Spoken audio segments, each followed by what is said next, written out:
A powerful microburst left nearly the entire city of Tempe covered in debris. A big cleanup process officials predict could take from days to weeks. Mayor Corey Wood says this is the most damage caused by a storm in decades. 12 News journalist Gabriella Vaquera live near Mill Avenue and University Drive with a look at all the cleanup efforts there. Gabriella.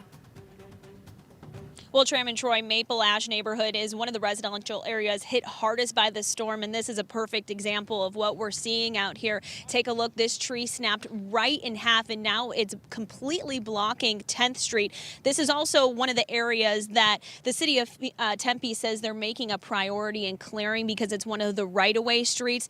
But as you can see, they haven't been out here quite yet, and as you mentioned, cleanup could take days to weeks. We did see other people in this neighborhood taking it upon themselves to clear out their own their own yards rather, and so they're cutting down logs, making it easier to carry them to the curb for pickup.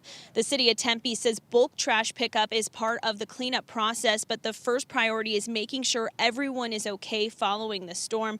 Today, crews have been going around to assess the total cost and scope of the damage.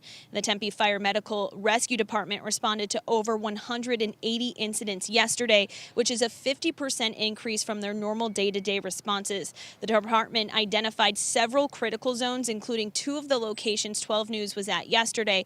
The apartments near Mill Avenue and the US 60 suffered severe structural damage and displaced 130 people from their homes. Also, a business complex near Kyrene and Baseline roads where the roof was blown off by powerful wind. The assistant fire chief says approximately 70 small businesses were affected. One woman living in the Maple Ash neighborhood tells me she's hired a contractor to help her remove several trees from her yards, but it'll be days from now due to the increased demand.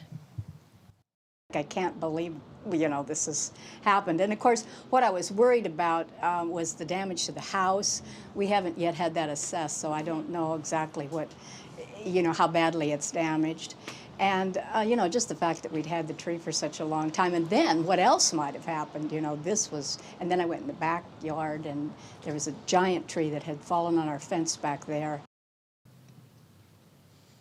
And for people going about cleaning up themselves, the city of Tempe says trunks and branches have to be cut down to no longer than 4 feet and 19 inches in diameter in order to be picked up with bulk trash. But anyone with questions can call 311. They'll help walk you through the process of what exactly you need to do to get your stuff picked up. But back out here live, you can just see the mess that this has caused. Just branches completely covering the street here. So, again, crews are out. They're working quickly. We can hear chainsaws off in the distance all day throughout Tempe, so we know they're out there working hard.